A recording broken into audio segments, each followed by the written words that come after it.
Bonjour Étienne, alors comme tu me l'as si gentiment demandé à la fin de ta messe de Pâques, voilà la recette du gâteau au chocolat de ta belle-sœur, moi en l'occurrence. Donc ce gâteau vient de ma famille maternelle, et il peut aussi s'appeler gâteau de Chantal, gâteau de Colette, enfin il a plein de noms suivant les personnes qui le réalisent et par qui ils l'ont apprise. Donc j'ai disposé sur la table tous les ingrédients dont on a besoin et tous les ustensiles en espérant ne rien avoir oublié. Donc, on a 250 g de chocolat noir, 200 g de beurre, 150 g de sucre, 3 œufs et 3 cuillères à soupe de farine. Et pour les ustensiles, une casserole, un bol pour battre les œufs, une spatule et une cuillère en bois, un batteur et un moule. Voilà, donc on va commencer. On commence par prendre la casserole, dans laquelle je mets une... C'est pas facile avec une seule main. À la télévision d'avoir un vrai caméraman. Une petite goutte de lait. Je mets sur mes plaques. Alors on met sur feu très doux. Et dedans, je vais mettre mon chocolat.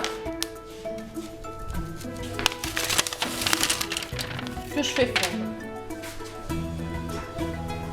Alors dans la recette, on dit très doux. Il faut que le chocolat fonde. Donc voilà, on va attendre quelques minutes.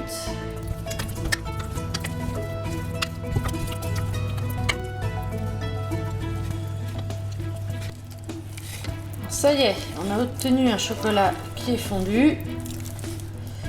Voilà, ça nous fait une pâte, il n'y a plus de morceaux. Donc j'arrête ma plaque.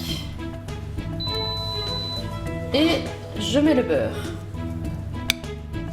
C'est important parce que dans la théorie, c'est pas très facile, hein, seulement. Alors déjà, vous avez vu que j'avais coupé mon chocolat en morceaux.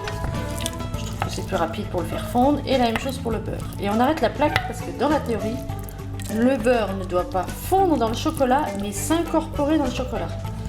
Donc ça prend un petit peu de temps, mais on y arrive. Il faut juste prendre le temps que tout ça s'incorpore en mélangeant bien le tout. Alors attendez, je passe ma casserole parce que c'est pas très pratique. Enfin, je me professionnalise, hein, si je veux passer à la télé dans Top Chef ou je sais pas quoi. Donc ça y est, mon beurre est bien dans le chocolat.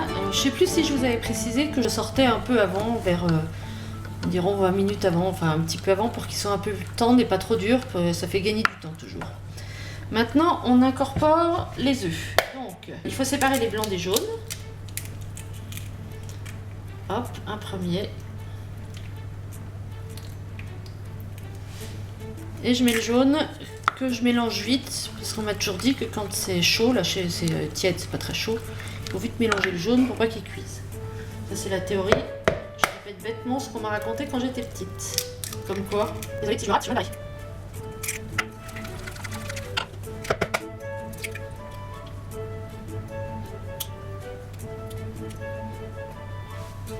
Et voilà, les 3 jaunes d'œufs sont dedans. On mélange bien jusqu'à ce qu'il n'y ait plus de traces.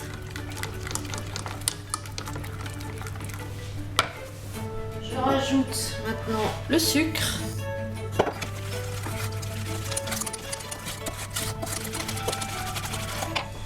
Et les 3 cuillères à soupe rase de farine. En fait, moins on met de farine, meilleur c'est. Mais en même temps, si on met pas de farine, c'est vraiment... on n'arrive pas à découper des morceaux, ça fait des vrais... part en miettes. Voilà, la première partie de la préparation est prête. Maintenant, il faut battre les blancs en neige. Aussi, on m'a toujours dit de mettre quelques grains de sel, je sais pas pourquoi. Et je bats mes blancs.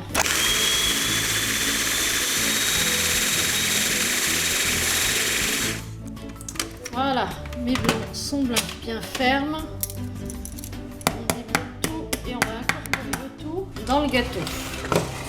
Je reprends ma préparation et je rajoute mes blancs petit à petit.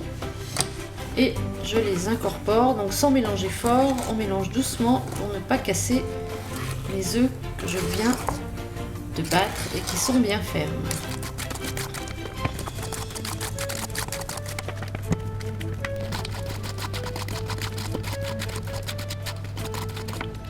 Voilà, on a notre préparation qui est prête.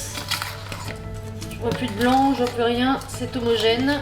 On va pouvoir mettre ça dans le plat. Donc c'est un plat que j'ai beurré. Et le petit bonus, on peut mettre quelques grains de sucre au fond. Ça c'est optionnel.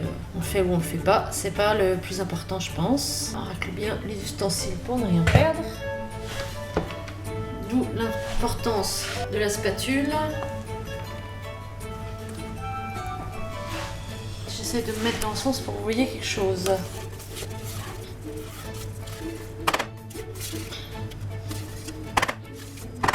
Et voilà. On secoue un peu, de toute façon dans le four, ça va se ramollir. Alors, j'ai pas pensé à vous dire à l'avance que j'avais préchauffé mon four à 180-200. Ça dépend tout du four. Il faut que ça cuise assez vite sans brûler. Voilà. Donc moi, je l'ai mis à 180 chez moi. Donc, étape suivante, on met dans le four. Hop, j'ai oublié de vous préciser que le gâteau cuisait 20 minutes environ. Donc on va tester pour voir s'il est cuit. Donc en fait, il faut qu'il soit tout juste cuit. Vous voyez, hop, le couteau est tout juste propre, c'est parfait. Donc on éteint le four et on le sort. Alors, un des grands moments à la fin de ce gâteau, faut pas que je l'oublie, c'est de lécher la casserole. Donc si, avec un peu de chance, vos enfants n'ont rien entendu, vous pouvez tout prendre tout seul. Si par malchance ils sentent une bonne odeur, et ben vous êtes mal. Et voilà.